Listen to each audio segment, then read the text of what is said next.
अस्सलाम वालेकुम, मैं हूँ इमरान वसीम। नाज़रीन, शहर इक़्तिदार में वज़ीर आज़म हाउस ऑडियो लीक स्कैंडल के साथ अब साबिक़ वज़ीर आज़म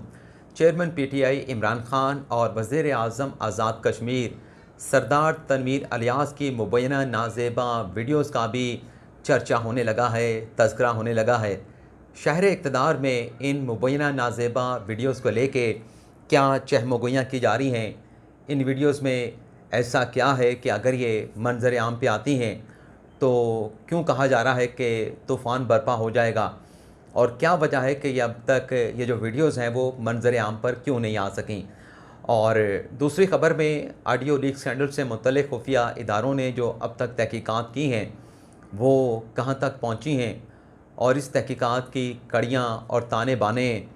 किस कंपनी से जाके मिलते हैं, और इदारों की तहकीकात में अब तक किन लोगों की निशानदेही हुई है, किन लोगों को पिन पॉइंट किया गया है, ये डिटेल भी आपके साथ शेयर करेंगे। और इसके अलावा अमेरिका और लंदन से वापसी के बाद वज़ीर आज़म शहबाज शरीफ ने एक ओपन प्रेस कॉन्फ्रेंस की है। शहबाज शरीफ की इस प्रेस कॉन्फ्रेंस पर भी आप नाज़रीन के साथ गुफ्तगू करेंगे। नाज़रीन, 3 ख़बरों के अलावा एक और ख़बर भी है जिसका थंबनेल पे मैंने ज़िक्र या तज़किरा नहीं किया,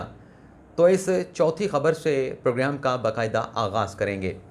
और ये ख़बर अदालती महाज से है और इसका ताल्लुक़ पाकिस्तान तहरीक-ए-इंसाफ़ के इस्तीफ़ों से है। नाज़रीन, तहरीक-ए-इंसाफ़ के अरकान असम्बली की जानिब से जो 123 इस्तीफ़े कौमी असम्बली में दिए गए, यानी डिप्टी स्पीकर कासिम सूरी को दिए गए, जिन्हें एक्सेप्ट कर लिया गया था,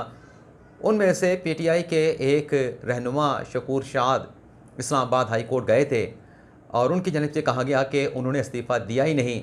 और सिर्फ़ यह इस्तीफ़ा इमरान खान से इज़हार यकजहती के लिए दिया गया था। तो इस्लामाबाद हाई कोर्ट ने शकूर शाद की उस दरख्वास्त पर हुक्म इम्तना जारी किया था और जो इलेक्शन कमीशन का नोटिफिकेशन था उसे शकूर शाद की हद तक जो है वो सस्पेंड कर दिया गया था। आज इस केस की समाअत हुई, शकूर शाद के वकील पेश हुए और उनकी जानिब से वही पहले वाला मौक़िफ़ दोहराया गया कि इस्तीफ़ा एक्सेप्ट करने से पहले स्पीकर नेशनल असम्बली राजा परवेज़ अशरफ की जानिब से वेरिफिकेशन नहीं की गई, उन्हें तस्दीक के लिए बुलाया नहीं गया। तो इस पर चीफ़ जस्टिस अतर मिनल्ला की जानिब से इजहार अफसोस किया गया और अफसोस का इजहार करते हुए उन्होंने जो स्पीकर के नुमाइंदा आज कमरा अदालत में मौजूद थे, उन्हें कहा गया कि स्पीकर नेशनल असम्बली राजा परवेज़ अशरफ को यह इस्तीफ़ा एक्सेप्ट करने से पहले जो वेरिफिकेशन का अमल है उसको पूरा करना चाहिए था। स्पीकर के नुमाइंदे ने कहा कि हमने अपना जो तहरीरी जवाब है वो दाखिल करवा दिया है, जिस पर चीफ़ जस्टिस ने कहा कि जवाब किए कुछ छोड़ें, आपने 11 लोगों के इस्तीफ़े एक्सेप्ट किए और 11 लोगों के जो इस्तीफ़े एक्सेप्ट किए गए उनके हल्के की आवाम को अपने नुमाइंदों से महरूम कर दिया गया। तो चीफ साहब ने 19 अक्टूबर तक इस केस की समाअत करते हुए स्पीकर नेशनल असम्बली राजा परवेज़ अशरफ को ये डायरेक्शन दी है कि आप तरीक़ाकार के मुताबिक शकूर शाद को मुनासिब मौका दें कि वो आपके चैम्बर में आके अपने इस्तीफ़े की तस्दीक कर सकें कि आया कि उन्होंने इस्तीफ़ा दिया है या उन्होंने इस्तीफ़ा नहीं दिया।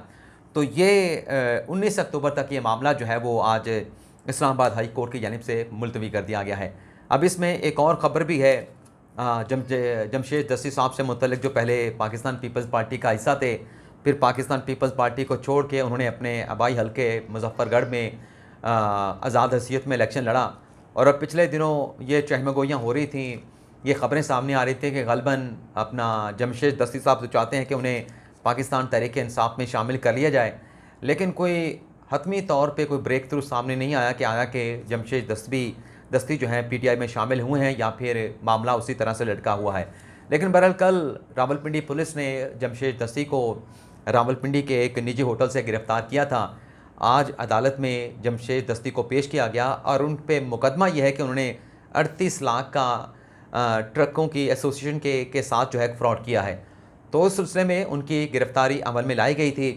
और आज अदालत में जमशेद दस्ती को पेश किया गया और वहाँ से उनका एक रोज़ा राहदारी रिमांड जो है वो मुतलका जो उनका शहर है मुज़फ़्फ़रगढ़ का, वहाँ से जो है वो उनका राहदारी रिमांड जो है पुलिस ने हासिल करके यहाँ से वो रवाना हो गए हैं, उन्हें उनके आबाई शहर जो है वो लेके। अब आ जाते हैं जो मैंने अपने थंबनेल पे ज़िक्र किया कि होना आराम है, इस नाज़रीन ख़बर का ताल्लुक़ जो है आज वज़ीर आज़म शहबाज शरीफ ने जो प्रेस कॉन्फ्रेंस की है इस प्रेस कॉन्फ्रेंस में नाज़रीन एक सवाल पूछा गया शहबाज शरीफ से, और आपको मालूम है कि इमरान खान साहब अपने हर जलसे में इस बात का जिक्र करते हैं कि शहबाज शरीफ की दो क्वालिटी हैं। एक वो कहते हैं कि चेरी ब्लॉसम यानी जूता बड़ा अच्छा पॉलिश करते हैं, और दूसरा कहते हैं कि ये मांगने का बड़ा माहिर है। आज भी पेशावर में यूथ कन्वेंशन से इमरान खान साहब ने खिताब किया, वहाँ पर भी खान साहब ने कहा कि ये बैरून मुल्क जाता है, दौरे करता है और वहाँ से जाके पैसे मांग के हमें, हमारी आवाम को और पाकिस्तान को शर्मिंदा करवाता है। तो ये जब सहाफ़ी ने सवाल किया वज़ीर आज़म शहबाज शरीफ से, तो उसने कहा मैं तो चले मांगने के लिए जाता हूँ, इमरान खान साहब ये बता दें कि वो जब फ़ॉरेन ट्रिप्स के ऊपर जाया करते थे, गैर मुल्की दौरों पे रियासत की नुमाइंदगी करते हुए, तो क्या वो पाकिस्तान से पैसों के थैले भर के, पाकिस्तान से पैसों की तिजोरियाँ या बैग्स भर के ले जाया करते थे और वहाँ पे उस पाकिस्तानी पैसे की खैरात करते थे? मैं अगर फ़ॉरेन ट्रिप्स पे, गैर मुल्की दौरों पे पाकिस्तान की नुमाइंदगी करते हुए अगर जाता हूँ, तो वह मैं जाके वहाँ पे अगर पैसे मांगता हूँ तो खान साहब भी यही काम करने के लिए जाते थे।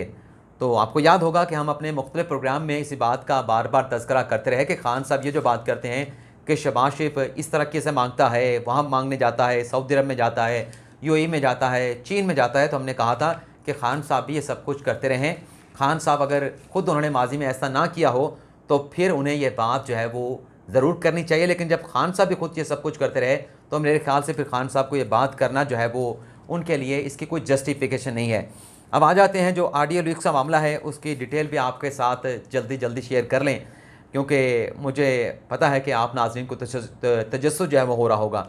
लेकिन ऑडियो लीक्स के हवाले से नाज़रीन जो अब तक हमारे पास इंफॉर्मेशन पहुँची हैं, मैं कोशिश करूँगा ब्रैकेट्स के अंदर ये तमाम इंफॉर्मेशन इस तरीके से आप तक पास ऑन करूँ कि आपको बात समझ आ भी जाए, और मैं जो इसमें एक एहतियात का दामन मलहूज़ ख़ातिर रखना चाहता हूँ वो एहतियात भी अपनी जगह पे बरकरार है। एक तो नाज़रीन अब तक जो तहकीकात की हैं उसमें यह पता चला है कि जो मुख्तलिफ़ ख़दशात का इजहार किया जा रहा है कि इस ऑडियो लीक स्कैंडल में, जो कि जिसे वज़ीर आज़म हाउस की सिक्योरिटी ब्रीच भी कहा जा रहा है, इसमें कोई फ़ॉरेन हाथ नहीं है, यानी कोई हैकर गैर मुल्की नहीं है, कोई बैरूनी मुल्क का हाथ इसमें इन्वॉल्व नहीं है,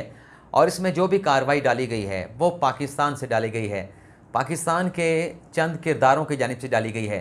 और आपको बता दें कि हमारे खुफिया इदारों ने इस सिलसिले में जो तहकीकात की है उसमें कुछ लोगों को पॉइंट आउट किया गया है, कुछ लोगों की निशानदेही की गई है। वो लोग जो माजी में बड़ी हसास पोजीशन पे रहे, बड़े अहम ओहदे पे रहे, बड़ी अहम जिम्मेदारियां अदा करते रहे, उनकी तरफ भी इसकी कड़ियाँ और ताने बाने जो है वो जाते हैं। और आप नाज़रीन को अगर नहीं मालूम तो हम आपको ये भी बता देते हैं कि जो कहा जा रहा है कि जो वज़ीर आज़म ने कौमी सलामती कमेटी का इजलास बुलाया था उसको मनसूख कर दिया गया है, तो वो इजलास भी मनसूख नहीं हुआ। अब से कुछ देर पहले कैपिटल टॉक में राना सनाउल्लाह हामिद मीर के साथ मौजूद है, वहाँ पे उन्होंने कन्फर्म किया कि कल जो कौमी सलामती कमेटी का इजलास होने जा रहा है उसमें भी ऑडियो लीक का मामला जो है वो ज़ेर गौर आएगा। अब इसी प्रोग्राम में जहाँ हामिद मीर साहब और Rana Sanaullah one on one बैठे थे, तो इसमें सवाल किया, बातें तो वो दोनों ऑडियो लीक्स के हवाले से कर रहे थे कि ये सिक्योरिटी ब्रीच है या ये स्कैंडल है, वो स्कैंडल है, लेकिन उनकी दोनों की बॉडी लैंग्वेज से लग रहा था, और हामिद मीर ने इस बात का इजहार भी किया कि दोनों के पास इस ऑडियो लीक से मुतल्लिक इन्फॉर्मेशन मौजूद हैं कि इदारों ने क्या तहकीकात की हैं, तहकीकात से क्या पता चला है। लेकिन दोनों शख्सियात यानी हामिद मीर साहब और राना सनाउल्लाह कोई भी इस बात का हिंट देने के लिए तैयार नहीं था कि ये बात मैं बताऊं, बल्कि राना सनाउल्लाह से हामिद मीर कुछ उगलवाना चाह रहे थे, तो बड़े ही मोहतात अंदाज में राना सनाउल्लाह से बात कर रहे थे। लेकिन बहरहाल फिर हामिद मीर ने कहा कि मेरे पास भी कुछ इन्फॉर्मेशन है, और राना सनाउल्लाह से कहा कि आप भी नहीं बताना चाह रहे, और मैं भी इस मामले की सेंसिटिविटी को मद्देनज़र रखते हुए मैं भी आपके साथ जो मेरे पास मालूमात हैं वो मैं शेयर नहीं कर सकता। लेकिन बहरहाल इसी प्रोग्राम में फिर सवाल पूछा हामिद मीर ने राना सनाउल्लाह से कि क्या आपने, जो इमरान खान साहब इन ऑडियो लीक्स का जिक्र कर रहे हैं, क्या आपने इमरान खान की कोई मुबैना नाजेबा वीडियोस देखी हैं? और जब ये सवाल किया गया तो सवाल से पहले जिस तरीके से बॉडी लैंग्वेज थी और बात में इजहार भी किया हामिद मीर साहब ने कि उन्होंने भी इमरान खान साहब की कुछ मुबैना नाजेबा वीडियोस देखी हैं, और कल भी शाहज़ेब खानज़ादा के प्रोग्राम में वो बैठे थे, इसी किस्म का उन्होंने तज़किरा किया। लेकिन हामिद मीर ने जब सवाल किया तो उसका जवाब राना सनाउल्लाह ने यह दिया कि इत्तफ़ाक़ से मैंने ना सिर्फ इमरान खान की बल्कि वज़ीर आज़म आज़ाद कश्मीर, मौजूदा जो वज़ीर आज़म आज़ाद कश्मीर हैं सरदार तनवीर अलियाज़ साहब, उनकी भी मैंने मुबैना नाज़ेबा वीडियो इन गुनाहगार आँखों के साथ देखी हैं। और फिर राना सनाउल्लाह ने कहा कि वो वीडियो अभी तक मंज़र आम पे नहीं आई और उस वीडियोज़ में ऐसा क्या है, उसमें क्या कुछ देखा जा सकता है, उसको डाइजेस्ट करना और किसी के साथ डिस्कस करना, किसी के साथ शेयर भी नहीं किया जा सकता। तो ये इमरान खान और वज़ीर आज़म आज़ाद कश्मीर की मुबैना वीडियो से मुतल्लिक, नाज़ेबा वीडियो से मुतल्लिक एक ओपन प्रोग्राम में एक नेशनल टीवी पे बैठकर जो है इस किस्म का जो है वो इंकिशाफ किया गया। अब ये जो तहकीकात खुफिया इदारों ने इस ऑडियो लीक से मुतल्लिक की हैं, हमें हमारे एक दोस्त की जानिब से ये भी कहा गया है कि इसमें जो ताने बाने हैं, जो कड़ियाँ हैं, वो एक बड़ी आईटी की कंपनी तक जाके पहुंची हैं, वहां जाके मिली हैं। और वो जो आईटी की कंपनी है, माजी में उनका एक बड़ा स्कैंडल भी सामने आया था और वो आईटी की कंपनी कानून की गिरफ्त में आई थी। बड़ी सख्त किस्म की उन्हें कार्रवाई का सामना करना पड़ा था। आजकल भी उनके केसेस जो है मुख्तलिफ़ अदालतों में ज़ेर अल्तवा है और आईटी से हट के उस कंपनी का और भी मुख्तलिफ़ मामलात के अंदर जो है वो कारोबार है, बिज़नेस है। तो यही इंफॉर्मेशन इस ऑडियो लीक से मुतल्लिक हमारे तक शेयर की गई हैं। तो कोर कमांडर कॉन्फ्रेंस भी हो रही है आज, उसमें भी ऑडियो लीक का मामला जो है वो ज़ेर गौर आ रहा है या आया होगा। लेकिन बहरहाल बड़ा हसास मामला है और जो हैकर कह लें, अब तो ये पता चल चुका है कि ये हैकर नहीं,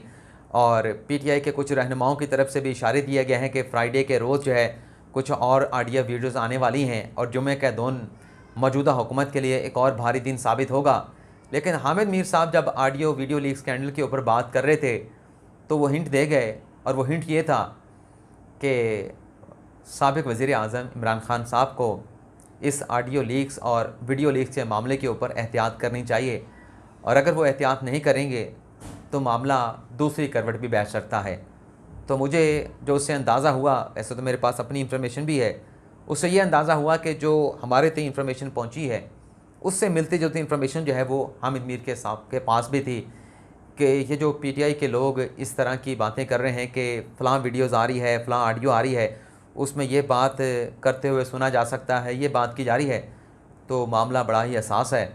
लेकिन देखते हैं, कल कौमी सलामती कमेटी का इजलास है, उसमें इस हवाले से क्या फ़ैसला सामने आता है।